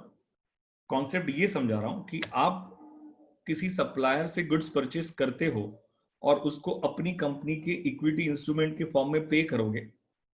तो मुझे सोच के बताओ, क्या ये सिचुएशन में बुक्स ऑफ अकाउंट्स में एंट्री पास होगी कि नहीं होगी? हाँ, एंट्री पास होगी। क्या वो ट्रांजैक्शन रिकॉग्नाइज होगा कि नहीं होगा? वो ट्रांजैक्शन रिकॉग्नाइज होगा। तो वो कौन सी प्राइस पे रिकॉग्नाइज होना चाहिए, कौन सी प्राइस पे रिकॉग्नाइज होना चाहिए? या तो fair value of goods purchase या तो फेयर वैल्यू ऑफ शेयर्स, दोनों में से कोई एक प्राइस पे रिकॉग्नाइज होना चाहिए। फर्स्ट प्रायोरिटी किसको देंगे? Fair value of goods purchase को देंगे। अगर कोई भी रीजन की वजह से गुड्स की फेयर वैल्यू अवेलेबल नहीं है तो हम सेकंड प्रायोरिटी किसको देंगे? फेयर वैल्यू ऑफ शेयर्स को देंगे। सुनो, परचेज जो किया, करेक्ट है, क्या परचेज किया हमने, गुड्स परचेज किया, तो मैंने एंट्री क्या पास की, परचेज अकाउंट डेबिट।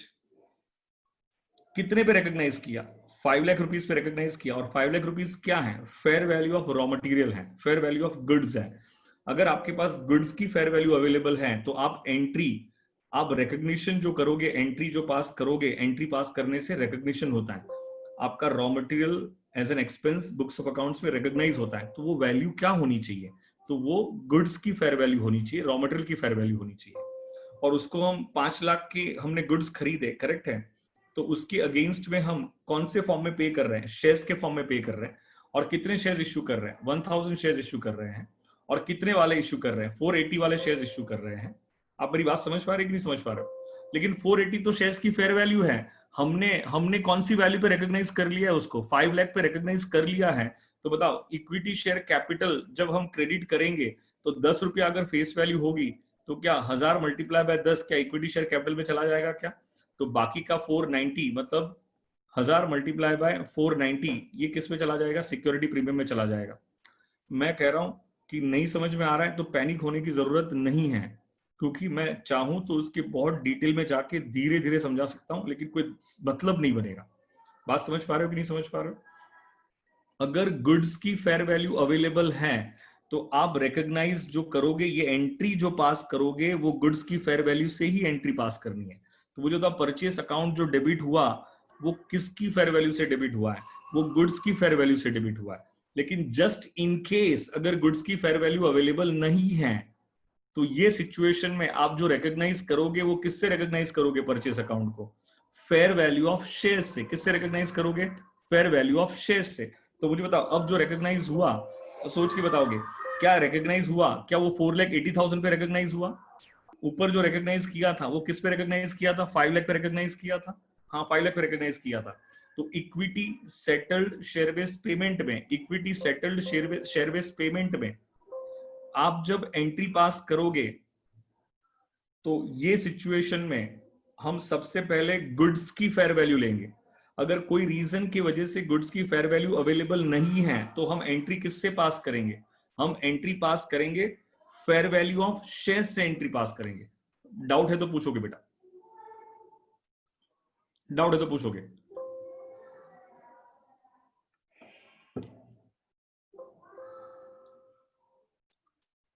सर क्या याद रखे, इतना ही याद रखना है कि equity settled share based payment में, रिपीट कर दूं क्या, इक्विटी सेटल जब शेयर बेस्ड पेमेंट है, कोमल मेरी बात को समझ, equity settle share based payment का मतलब क्या होता है, equity settle share based payment का मतलब ये होता है कि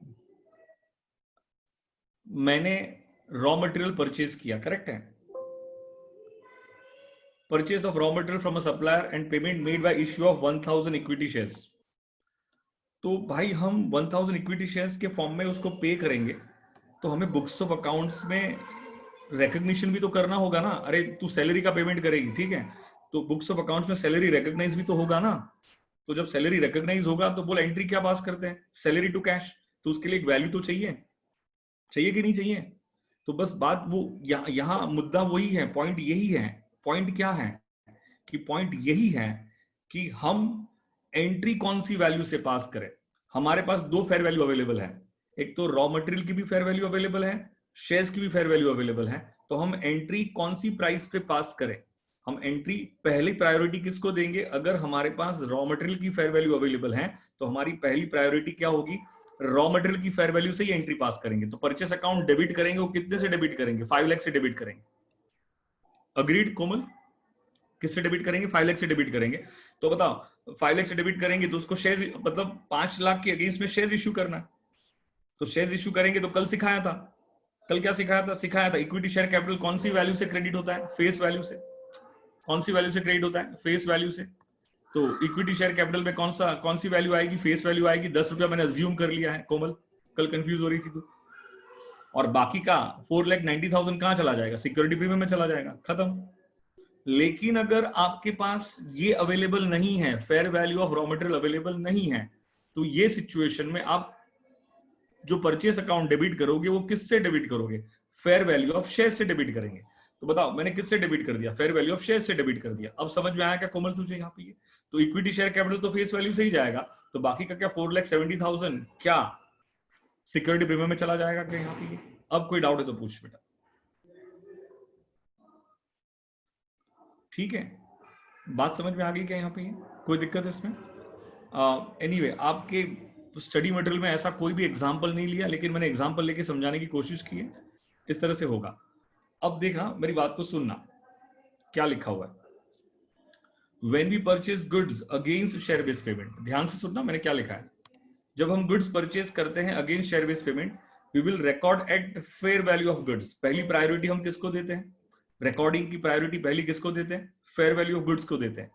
करेक्ट है, पहली प्रायोरिटी किसको देंगे? फेयर वैल्यू ऑफ गुड्स को देंगे। ये कौन कहता है? ये तो इंड AS 102 कह रहा है ना।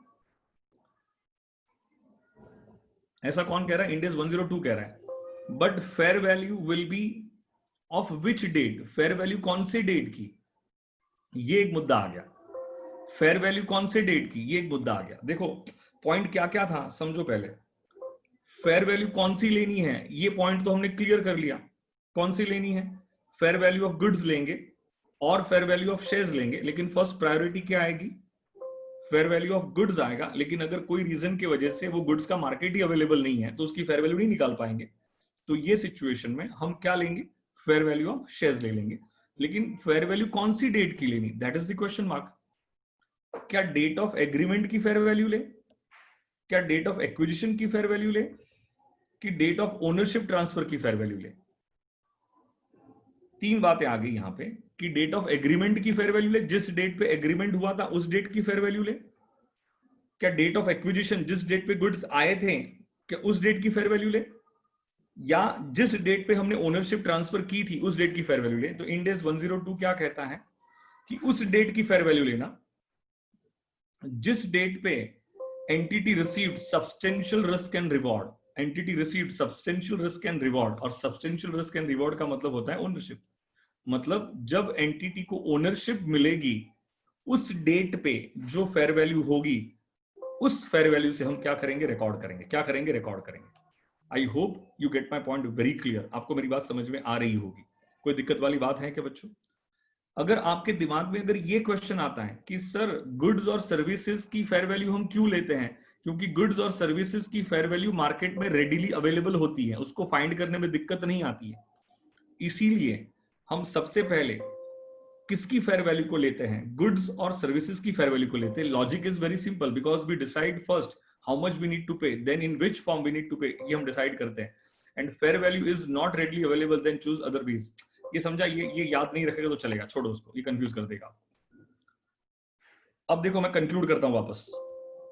ये स्लाइड में क्या याद रखना है? ये स्लाइड में आपको याद रखना है कि शेयर बेस्ड पेमेंट, एक तो equity settle share based payment भी होता है, कैश सेटल भी होता है। कैश सेटल में शेयर एप्रिसिएशन राइट्स मिलता है, and equity settled with cash alternative भी होता है। करेक्ट है? तो ये तीन बात याद रखोगे, अंदर जाने की जरूरत नहीं है। मुझे बताओ उसके बाद देखो यही था ना कि शेयर बेस्ड पेमेंट के अगेंस्ट में गुड्स या एसेट्स एक्वायर किया तो पेमेंट शेयर्स के फॉर्म में अगर कर रहे हैं तो इनिशियल रिकॉर्डिंग कौन सी वैल्यू पे होगी? तो मैंने कहा फेयर वैल्यू पे होगी। तो मैंने कहा फेयर वैल्यू किसकी लेंगे? Goods and assets shall be initially recognised at fair value of such goods and assets. मतलब गुड्स और एसेट्स को रिकॉग्नाइज करना है उसी गुड्स और एसेट्स की फेयर वैल्यू पे। अगर उस गुड्स और एसेट्स की फेयर वैल्यू अवेलेबल नहीं है तो किसकी फेयर वैल्यू लेंगे? शेयर्स की फेयर वैल्यू लेंगे। अग्रीड है? तो कौन सी डेट की लेंगे? क्या डेट ऑफ एग्रीमेंट की लेंगे? क्या हम डेट ऑफ एग्रीमेंट की लेंगे, डेट ऑफ एक्विजिशन की लेंगे, कि डेट ऑफ ओनरशिप ट्रांसफर की लेंगे? तो कौन सी लेंगे? जिस डेट पे substantial risk and reward transfer हुआ है उस डेट की हम फेयर वैल्यू कंसीडर करेंगे। इसमें कोई दिक्कत वाली बात है तो पूछो बेटा। बेटा 8 से 10 पॉइंट में पूरा इंड AS कंक्लूड हो जाना चाहिए। मैं एंड में पूरा कंक्लूड करता हूं, या तो चाहिए तो मैं आपको लिखवा देता हूं, ठीक है ना, कि ये पॉइंट याद रखना, क्योंकि ज्यादा दिक्कत वाली बात नहीं होनी चाहिए। अब मैंने यहाँ पे एक एग्जाम्पल क्रिएट किया, छोड़ो यार वो बड़ा दिक्कत दे देगा आपको। सुनना है तो सुन लो एग्जाम्पल को भी,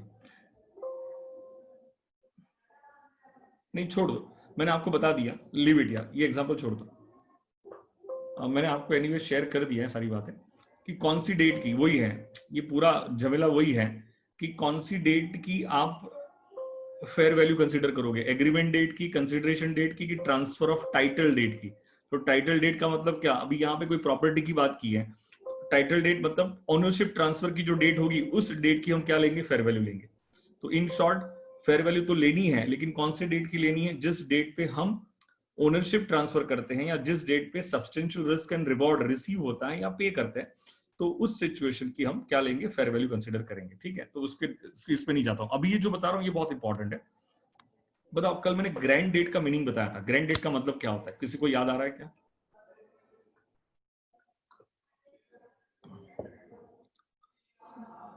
कल ईसॉप में बच्चों मैंने आपको ग्रैंड डेट का मीनिंग बताया था।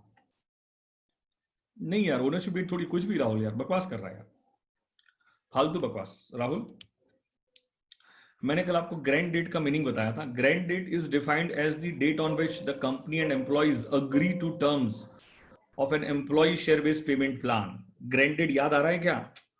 इस डेट पे हमने सपने दिखाए थे और मैंने कहा था सपने दिखाने की एंट्री नहीं होती है। याद आ रहा है क्या आपको कि सपने दिखाने की एंट्री नहीं होती है? उसे कौन सी डेट कहते हैं? ग्रैंड डेट कहते हैं। तो इंड एस 102 ने ग्रैंड डेट को लेके बहुत अच्छा खासा डिस्कशन किया हुआ है, तो ये ध्यान रखना है। At grant date, the company confers on the employee the right to cash or shares of the company, provided specified vesting conditions, if any, are being met.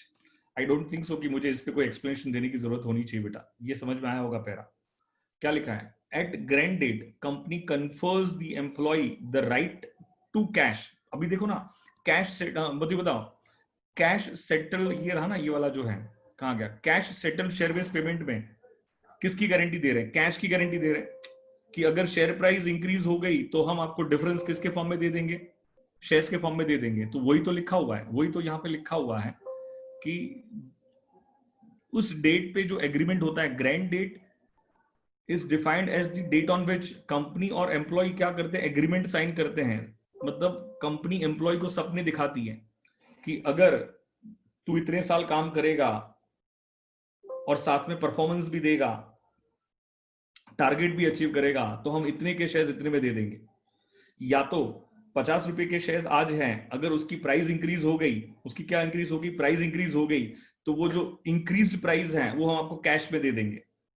तो वो जिस डेट पे डिसाइड होता है उस डेट को कौन सी डेट कहते हैं? ग्रैंड डेट कहते हैं। क्या कहते हैं उसको? ग्रैंड डेट कहते हैं। अग्रीड है? अब ग्रैंड डेट को डिटरमाइन कैसे करना है ये समझना बहुत जरूरी है। XYZ लिमिटेड ग्रांट्स 100 स्टॉक्स, ये लास्ट कॉन्सेप्ट है, 100 stock options to each of its 500 employees. मतलब 100 stock options to each of its 500 employees. The company requires approval of the board और share holder on any such grant date. तो what is the grant date of ESOP in each of the following cases? समझो यार मेरी बात को। Company ने decide किया कि हम हर एक एम्प्लॉय को 100 ऑप्शंस अलॉट करेंगे, 100 ऑप्शंस देंगे, और हमारे पास कितने एम्प्लॉइज हैं? 500 एम्प्लॉइज हैं। और उसके लिए कंपनी को अप्रूवल चाहिए। किसका अप्रूवल चाहिए? बोर्ड या शेयर होल्डर का अप्रूवल चाहिए। तो बताओ ग्रैंड डेट क्या होनी चाहिए? तो ग्रैंड डेट क्या होनी चाहिए? तो क्वेश्चन ये रेज हुआ, तो ग्रैंड डेट क्या होनी चाहिए? जिस डेट पे एम्प्लॉय के साथ हमने बातचीत करके डिसाइड किया था वो डेट, कि जब शेयर होल्डर का अप्रूवल लेंगे वो डेट। मान के चलो आप मेरी कंपनी के एम्प्लॉइज हो, मैं आज आपके साथ बातचीत कर रहा हूं कि मैं आपको 1000 के शेयर्स 100 रुपीज में दे दूंगा, आप 3 साल काम करो और उसमें आप परफॉर्मेंस भी दो, टारगेट भी अचीव करो। या तो मैं आपको शेयर एप्रिसिएशन राइट्स देता हूं। करेक्ट है? आज मैंने आपने मिलकर डिसाइड किया, ठीक है, और मैंने कहा नहीं नहीं, मुझे शेयर होल्डर का अप्रूवल लेना है, मुझे डायरेक्ट बोर्ड ऑफ डायरेक्टर्स का अप्रूवल लेना पड़ेगा, बोर्ड का अप्रूवल लेना पड़ेगा, और मीटिंग होने वाली है 1 महीने के बाद। तो बताओ ग्रैंड डेट क्या कंसीडर किया जाए? ग्रैंड डेट क्या कंसीडर किया जाए? जिस डेट पे मैंने आपको सपने बताए थे वो होनी चाहिए, कि जिस डेट पे बोर्ड ने या शेयर होल्डर ने अप्रूवल दिया था वो होनी चाहिए? मुद्दा ये है, मुद्दा ये है।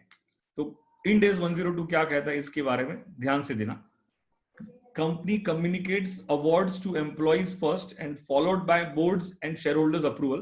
The award is approved with the same terms as initially communicated. तो grant date क्या होगी? Grant date is the boards or shareholders approval date. देखो बहुत इंपॉर्टेंट डिस्कशन कर रहा हूं, ये याद रखना पड़ेगा बेटा आपको। ये मैंने आज आपके साथ कम्युनिकेशन किया कि मैं आपको इतने इतने शेयर्स इतनी इतनी प्राइस में दूंगा, या तो मैं आपको शेयर एप्रिसिएशन राइट्स दूंगा।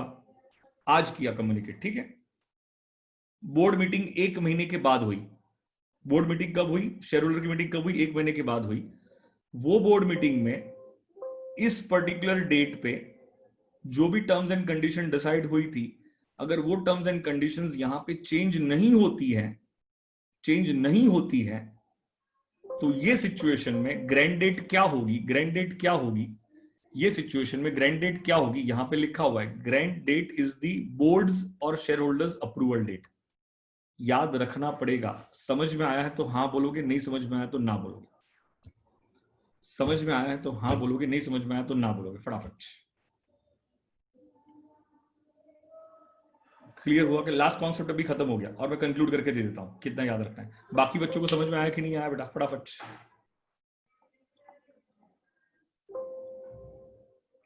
ओके, समझते हैं। शेयर होल्डर और board's approval is obtained first and later the award is communicated to employees. देखो पहले वाले केस में क्या था, अवार्ड पहले एम्प्लॉय को कम्युनिकेट किया था, फिर बोर्ड का अप्रूवल लेने गए थे। फिर क्या लेने गए थे? बोर्ड का अप्रूवल लेने गए थे, करेक्ट है। अगर जो कम्युनिकेशंस, जो अवार्ड का कम्युनिकेशंस हुआ था एम्प्लॉय के साथ, वो टर्म्स एंड कंडीशन में अगर कोई चेंज नहीं होता है बोर्ड मीटिंग में या शेयर होल्डर मीटिंग में, तो आपकी ग्रैंड डेट क्या रहेगी? शेयर होल्डर्स अप्रूवल डेट या बोर्ड्स अप्रूवल डेट। अग्रीड। लेकिन सिचुएशन बी क्या कहती है? पहले अप्रूवल लेना है, बाद में कम्युनिकेशन करना है। पहले क्या लेना है? अप्रूवल लेना है, बाद में क्या करना है? कम्युनिकेशन करना है। तो grant date will be the date of communication of award. Award मतलब जो ईसॉप देना है उसे अवार्ड कहते हैं, जो इक्विटी इंस्ट्रूमेंट्स देने उसे क्या कहते हैं? अवार्ड कहते हैं, टू एम्प्लॉइज। तो ये सिचुएशन में ग्रैंड डेट क्या होगी? जिस डेट पे हम एम्प्लॉइज को कम्युनिकेट करेंगे, वो डेट कौन सी डेट हो जाएगी? ग्रैंड डेट हो जाएगी। अग्रीड है तो हाँ बोलोगे, नहीं है तो ना बोलोगे। अग्रीड है तो हाँ बोलोगे, समझ में आया तो हाँ बोलोगे, नहीं समझ में आया तो ना बोलोगे।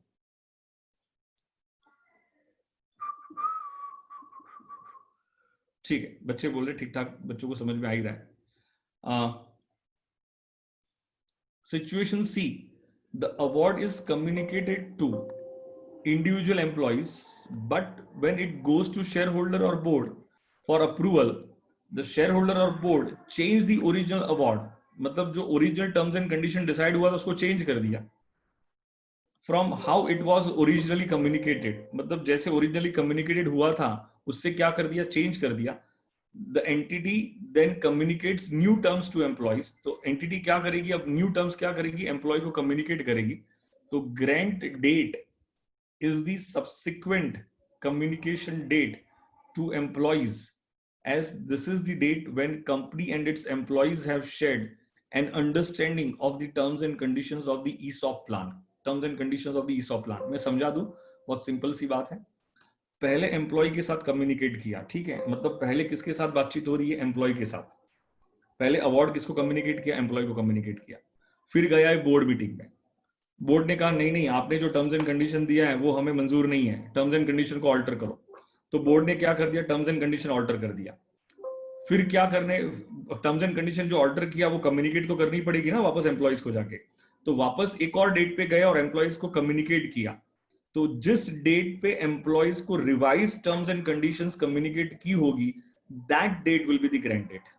वही यहाँ पे लिखा हुआ है। अब लिखा बहुत कंफ्यूजिंग वे में है, ये आपके स्टडी मटेरियल में लिखा हुआ है, जैसे आपके स्टडी मटेरियल में लिखा हुआ है वैसे मैंने यहाँ पे छापा हुआ है, करेक्ट है। वैसे ही मैंने यहाँ पे प्रिंट किया, कॉपी पेस्ट किया। तो क्या लिखा हुआ है? Grant date is the subsequent communication date to employees, as this is the date when the company and its employees have shared an understanding of the terms and conditions of the ESOP plan। मतलब उसी date पे, उसी subsequent date पे correct understanding develop हुई थी कि company कितने में हमें ESOP इश्यू करेगी, करेक्ट है। तो ये तीन सिचुएशन आ गई। तीन सिचुएशन देखो, रट्टा मारते हैं। सिचुएशन 1 क्या थी? पहले एम्प्लॉय को कम्युनिकेट किया और फॉलोड बाय क्या था? बोर्ड मीटिंग थी, शेयर होल्डर्स की मीटिंग थी, और वहां पे अप्रूवल मिल गया without changing the terms and conditions. तो बताओ ग्रैंड डेट क्या होगी? Board's and shareholders approval date वही क्या रहेगी आपकी ग्रैंड डेट। सेकंड सिचुएशन, पहले बोर्ड का अप्रूवल लिया, बाद में कम्युनिकेशन किया। हाँ ऐसा भी मान सकते हो, लास्ट में जो होगा वो ग्रैंड डेट हो जाएगी, तो याद रखना आसान हो जाएगा। अथर्व ने बहुत अच्छा लिखा सर, इट मींस लास्ट में जो भी होगा वो उसको ही क्या मानेंगे, ग्रैंड डेट मानेंगे। करेक्ट है ना, बराबर है, तो याद रखना आसान हो जाएगा। ठीक है ना, याद रखना आसान हो जाएगा। करेक्ट है अथर्व, यू आर राइट। तो बताओ सेकंड सिचुएशन क्या है, पहले बोर्ड का अप्रूवल लिया, बाद में एम्प्लॉइज को कम्युनिकेट किया, तो कौन सी ग्रैंड डेट आएगी, एम्प्लॉइज को कम्युनिकेट करने वाली ग्रैंड डेट आ जाएगी। ठीक है, वापस सिचुएशन क्या होगी, पहले कम्युनिकेट किया था अवार्ड किसको, एम्प्लॉइज को, फिर गई बोर्ड मीटिंग में, इस डेट पे कम्युनिकेट किया, इस डेट पे बोर्ड मीटिंग में गया, और वहां पे जो ओरिजिनल टर्म्स एंड कंडीशन थी वो चेंज हो गई, तो वापस कम्युनिकेशन किया गया, तो वापस जो कम्युनिकेशन किया वो जो डेट होगी that will be the grant date.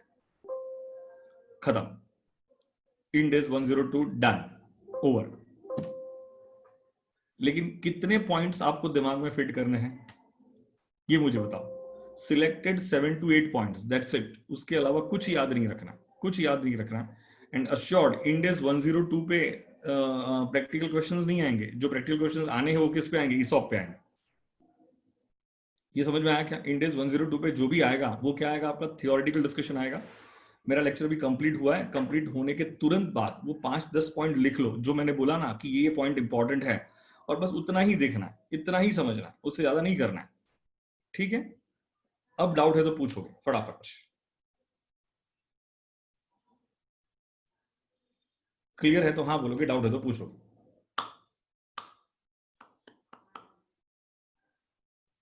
Clear है बच्चों को, क्लियर है बच्चों को, क्लियर है।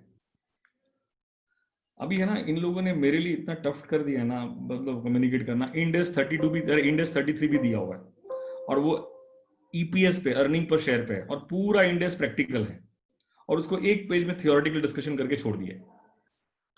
मतलब it becomes so difficult for me to communicate in such a way जहां पे मैं कोई लॉजिक ना बताऊं। Kareena, just you can't say anything. मैं इतना कह सकता हूं कि आपके कंपनी अकाउंट्स में आपका कंपनी लॉ वाला पोर्शन, और जितना मैंने आपको रेगुलर बैच में पढ़ाया है वो पोर्शन अगर आप कंबाइन कर दोगे तो आपका 85% कहीं नहीं गया, 85% कहीं नहीं गया। तो सर बाकी के 10 और 15% ये जो मैं रिवीजन ले रहा हूं ना, और खास करके उसमें से भी लेसन नंबर 19, 20, 21, 22, तो ये जो ये 22 का ये लेसन नंबर 19, 20, ये 4 टॉपिक्स के 4 लेसन में से किसी एक लेसन का एक पार्ट है, तो इसमें से 5-7 मार्क के क्वेश्चंस आ सकते हैं। करेक्ट है, बाकी सब मिसलेनियस हैं बेटा, लेकिन जितना आपका कोर टॉपिक्स पे कंट्रोल होगा ना, उतना आपकी 60-70 मार्क्स लाने की प्रोबेबिलिटी इंक्रीज हो जाएगी। रेशियो के फॉर्मूले थरो होने चाहिए, मतलब थरो होने चाहिए।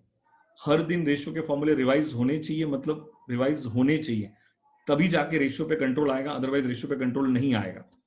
इश्यू ऑफ शेयर्स करना पड़ेगा। करेक्ट है, मैं इसीलिए कह रहा हूं इसमें अभी अभी मेरा खत्म हो रहा है ना, अभी 7-8 पॉइंट जो मैंने बताए थे ना, जो मैंने स्टार्टिंग से लेके अब तक, उसको इमीडिएटली लिख दो दोस्तों और बात खत्म करो। कोई प्रैक्टिकल क्वेश्चन करने की जरूरत नहीं है। ठीक है, तो आई थिंक लास्ट टाइम जो क्वेश्चंस आए थे वो क्या आए थे पता है क्या, इंडेस में लास्ट टाइम जो इंडेस में से क्वेश्चन पूछे थे वो ये पूछा था कि index 32 stands for, index 33 stands for, index 113 stands for, ऐसे क्वेश्चंस आए थे। अब मुझे बताओ, मैं इतना पढ़ाऊं आपको और एंड में जाके ये आ जाए कि इंडेस 102 स्टैंड्स फॉर, तो मुझे बताओ ये सब मगजमारी करने का मतलब क्या बना। आप मेरी बात समझ रहे हो, और वो पूछ भी नहीं सकते। Ideally technical question they can't ask you. क्यों नहीं पूछ सकते हैं, क्योंकि जो स्टैंडर्ड नंबर ऑफ पेजेस का होता है उसको एक पेज में कैसे डिफाइन कर सकते हो, कॉमन सेंस अप्लाई करो। जो स्टैंडर्ड नंबर ऑफ पेजेस का होता है, जो इंडेक्स नंबर ऑफ पेजेस का होता है, उसको वन पेज, एक पेज। अब ईपीएस मेरे को पढ़ाना है, मुझे नोट्स बनाने बैठा था, मुझे इतनी दिक्कत आ रही थी, दिक्कत इसीलिए आ रही थी कि है पूरा प्रैक्टिकल स्टैंडर्ड, उसको मैं थियोरेटिकल क्या बोलूंगा, how would I communicate to you, that is the main concern. मतलब वो मेरे दिमाग में वो मेन कंसर्न है। बट एनीवे ठीक है, हमें एग्जामिनेशन पॉइंट ऑफ व्यू देखना है, इसीलिए हम इस पे फाइट नहीं करेंगे, we don't fight on that part. But अभी समझ में आ गया है तो मुझे हाँ बोलोगे। सर ईपीएस में कैसे करेंगे थियोरेटिकल डिस्कशन, अब करेंगे भाई, क्या कर सकते हैं ना, we got to do it, तो no choice, we got to do it बेटा, हम कर लेंगे वो तो डिस्कशन। तो उसमें भी 2-4 पॉइंट याद रखना है, ठीक है। तो आई होप आपको मेरी बात समझ में आई है।